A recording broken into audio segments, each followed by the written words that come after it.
What's going on, everyone? So the Phoenix Suns and their big three of Bradley Beal, Devin Booker, Kevin Durant, that experiment was an absolute failure. They ended up getting swept in the first round against the Minnesota Timberwolves, who are very good and matched up very well against Phoenix, but still, right? Kevin Durant, Devin Booker, Bradley Beal can't be getting swept. But in the offseason when this happened, most people were just give Phoenix the championship now. Phoenix are the best team. Like, this is unfair. Kevin Durant, Devin Booker, Bradley Beal, right? No one's going to beat them. Too much firepower. And what did I say? I mean, again, proof's in the pudding. I have plenty of videos talking about the opposite. When it happened, I said, I actually think that this makes Phoenix worse. I just didn't think Phoenix getting Bradley Beal made any sense, right? It's not that I don't think big threes can still work in today's NBA. I absolutely think it can. But it depends on the pieces in which comprise your big three. The three guys you got are all very similar, if not the same players, right?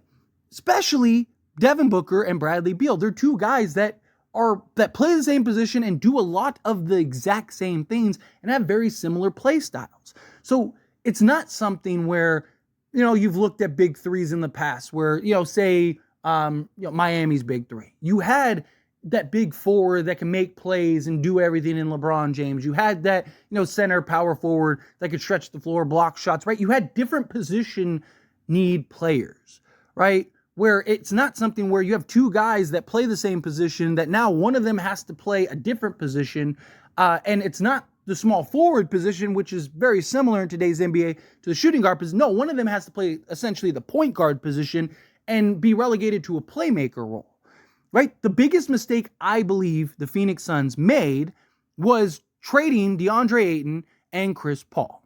Now, it's not that they traded them, period, for Bradley Beal, right? And then Nurk, right?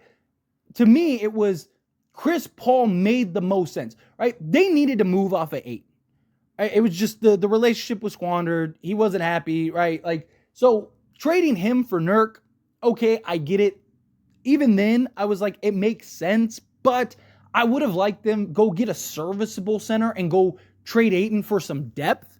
I just think that they handled the trade route incorrectly with Ayton. I think if you would have just gotten, a serviceable, just rebounding, shot blocking center and was able to flip him and get another piece that could, maybe make some plays or play some defense or hit some shots, whatever, right? A team like the Pelicans, right? We're trying to get rid of Valanciunas in the offseason. Could you have traded for Valanciunas and another piece, whatever that piece may have been, right? Maybe giving you a little more depth, kind of round stuff out. You would have got a guy in Valanciunas, or, say like Atlanta for Clint Capella and something, right? Again, you don't need that premier guy. And I get they wanted Nurk to kind of be the other playmaker, but he can do it in spots, but he's not Jokic, right? To me, Chris Paul was the biggest hurt in which they traded him for, right? Because I don't think Bradley Beal made sense. I think Chris Paul did. Now, obviously, the concerns were his injury and him being able to stay healthy. But like I said, I think that if you kept Chris Paul, one, you don't need to play him as many minutes, and two, you're not leaning on him as heavily as you were in previous years, right? Even Phoenix's finals run, Chris Paul was the second best player on that team. Right, well, now he'd be the third or the fourth in this regard. Right, so you go trade Ayton and you turn him into just a serviceable center that could do a couple things, primarily rebound, and then you go get another piece that, whether he's coming off the bench or starting, and then you have Chris Paul, who now puts everything together. And at the trade deadline, you would have had his $25 million expiring contract that maybe you could have used to flip and maybe get something.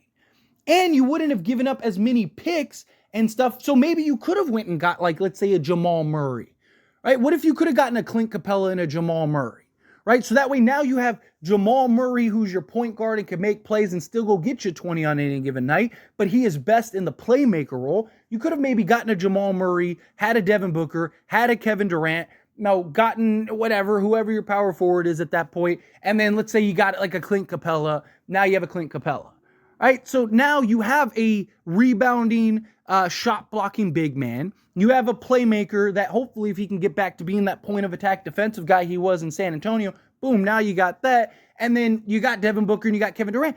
You didn't need to trade for Bradley Beal. What this was new owner syndrome. I said it back then, and I'm saying it now. It was new owner syndrome. Got a new owner that had something to prove, that wanted to make a statement and wanted to be loud.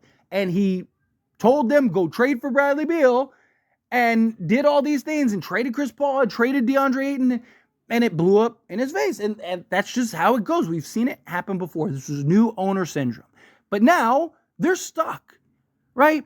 They have no tradable draft picks, right? All of their picks are probably going to be too high to get something of caliber. You're basically playing the lottery at that point, right? They don't really have control over most of their picks.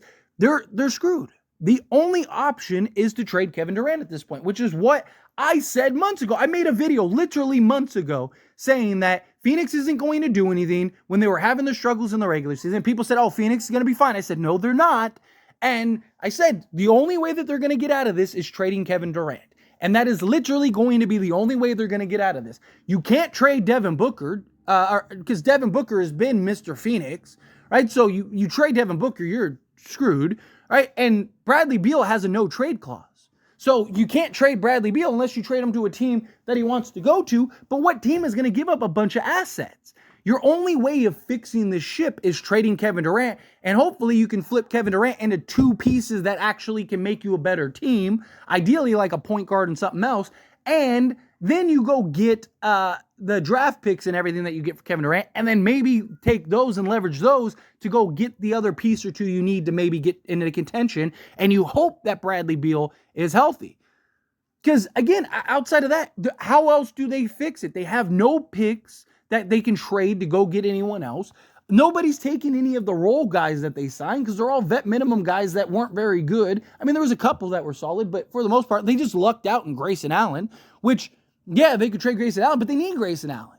They're not going to be able to round out a competent enough roster around Devin Booker, Bradley Beal, and Kevin Durant because they are too similar of players. It was too awkward. It was too clunky. The offense didn't work. The offense didn't fit.